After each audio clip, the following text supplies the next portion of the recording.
ಈಗ ಒಂದ್ ನಿಮಿಷ ಇರಿ ದಯವಿಟ್ಟು.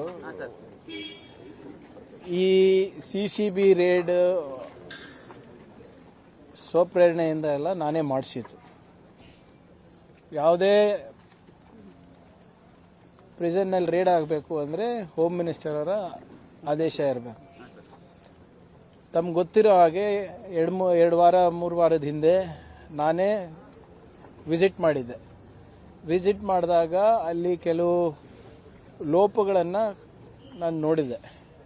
ಅದನ್ನು ನಮ್ಮ ಹಿರಿಯ ಅಧಿಕಾರಿಗಳ ಜೊತೆ ಚರ್ಚೆ ಮಾಡಾದ್ಮೇಲೆ ನಿನ್ನೆ ನಾನೇ ಮುಖ್ಯಮಂತ್ರಿಗಳ ಪರ್ಮಿಷನ್ ತಗೊಂಡು ಅಲ್ಲಿ ರೇಡ್ ಮಾಡಿಸಿರೋದು. ಸುಮಾರು 100 ಜನ CCBದವರಿಗೆ ಕಳಿಸ್ಕೊಟ್ಟು ಅಲ್ಲಿನ ವ್ಯವಸ್ಥೆ ಬಗ್ಗೆ ತಿಳ್ಕೊಂಡಿರೋದು. ಅದರಲ್ಲಿ ಸಾಕಷ್ಟು ಲೋಪಗಳು ಕಂಡು ಬಂದಿದೆ. We are already taken action also. Video ಬಂದಿದೆ, ಆಡಿಯೋ ಬಂದಿದೆ, ಅವು ಯಾವುದೂ ಇಲ್ಲ. ಇದು ನಮ್ಮ ಜವಾಬ್ದಾರಿಯುತ ಒಂದು ಅಧಿಕಾರಿಗಳ ಒಂದು ಇನ್ಫಾರ್ಮೇಷನ್ ಮೇರೆಗೆ ಮತ್ತು ನನ್ನ ಇನ್ಫಾರ್ಮೇಷನ್ ಮೇರೆಗೆ ನಾವು ಮಾಡಿಸಿರೋದು. ಇಲ್ಲಿ ಇದಕ್ಕೆ ಸಹಕಾರ ಕೊಟ್ಟಂಥ ಎಲ್ಲ ಅಧಿಕಾರಿಗಳಿಗೂ ಈಗಾಗಲೇ ಸಸ್ಪೆನ್ಷನ್ ಮಾಡಬೇಕಂತ ಆದೇಶ ನೀಡಿದ್ದೇನೆ.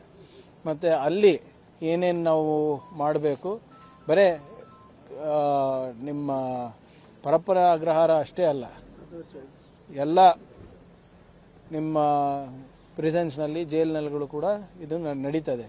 ಯಾವಾಗ ಏನು ಎತ್ತ ಅಂತ ನಾನು ಹೇಳಕ್ಕೆ ಹೋಗಲ್ಲ. ಆದರೆ ಕಲಬುರಗಿ ಇದೆ ಪ್ರಿಸನ್ ಇರ್ಬೋದು, ಬೆಳಗಾವಿ ಇರ್ಬೋದು, ಬೆಂಗಳೂರು ಇರ್ಬೋದು, ಬೇರೆ ಯಾವುದೇ ಇರ್ಬೋದು.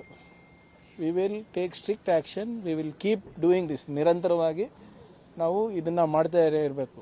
ಕೆಲವು ಆಫೀಸರ್ಸ್ ಇದ್ದಾರೆ ನಮ್ಮಲ್ಲೂ ಕೂಡ, ಯಾರು ಇನ್ನೂ ಹಳೆ ಚಾಳಿಗಳು ಬಿಟ್ಟಿಲ್ಲ.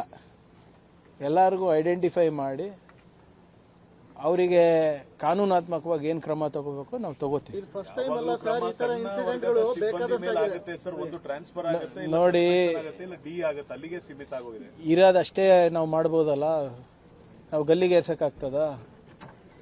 ಹೀನಿಯಸ್ ಕ್ರೈಮ್ ಇದ್ರೆ ಡೆಫಿನೆಟ್ಲಿ ಅವರು ಸರ್ವಿಸ್ ಇಂದ ಡಿಸ್ಮಿಸ್ ಮಾಡಬಹುದು ಅಷ್ಟೇ. ಒಂದ್ ನಿಮಿಷ ಸರ್, ಹೇಳ್ಬಿಡ್ತೀನಿ. ಈಗ ನೋಡಿ ಇವರೇ, ನಾನು ಈ ಖಾತೆ ತಗೊಂಡು ನಮಗೆ ಜವಾಬ್ದಾರಿ ಕೊಟ್ಟು 1.5-2 ತಿಂಗಳಾಗಿದೆ. We are taking action. ಇಷ್ಟು ಬೇಗ ಇಷ್ಟು ಸ್ಟ್ರಿಕ್ಟಾಗಿ ಮಾಡಿರಲಿಲ್ಲ, ಇಷ್ಟು ವೇಗವಾಗಿ. We are doing. ಆಮೇಲೆ ಆ್ಯಕ್ಷನ್ ತಗೊಳ್ಳೇಬೇಕಲ್ಲ. ಆಮೇಲೆ ಆ್ಯಕ್ಷನ್ ತಗೋಬೇಕಂದ್ರೂ ಐ ಹ್ಯಾವ್ ಟು ಇರೋದೇ 2-3 ಮಾರ್ಗ ನನಗೆ. ಈಗ ವೈಯಕ್ತಿಕವಾಗಿ ನಾನೇನಾದರೂ ಬೇರೆದು ಮಾಡ್ಲಿಕ್ಕೆ ಆಗ್ತದಾ?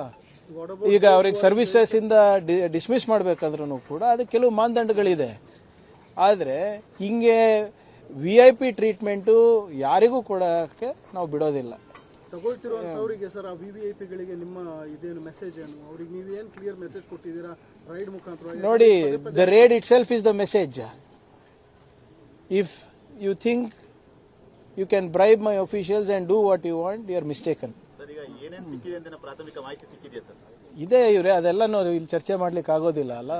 ಅದರಲ್ಲಿ ಯಾವ ಮೊಬೈಲ್ ಸಿಕ್ಕಿದೆ, ಯಾರ ಹತ್ರ ಪೆನ್ ಡ್ರೈವ್ ಸಿಕ್ಕಿದೆ, ಯಾರ್ದು ನೋಟ್ಬುಕ್ ಸಿಕ್ಕಿದೆ, ಅವೆಲ್ಲನೂ ಕೂಡ ಗೌಪ್ಯವಾಗಿ ಇಡಬೇಕಾಗ್ತದೆ. ಅದೆಲ್ಲನೂ ಕೂಡ ನಾವು ಸಮಯ ಬಂದಾಗ ತಿಳಿಸ್ತೀವಿ. ಇನ್ನು ಅದು ಸ್ವಲ್ಪ ಮಾಜರಾನ ಆಗಲಿ. ಎಲ್ಲ ನಾಳೆಯಿಂದ ಅಸೆಂಬ್ಲಿ ಸ್ಟಾರ್ಟ್ ಆಗ್ತಿದೆ ಸರ್. ನೀವು ಪೋರ್ಟ್ಫೋಲಿಯೋ ಅಲೋಕೇಶನ್ ಇನ್ನೂ ಆಗಿಲ್ಲ.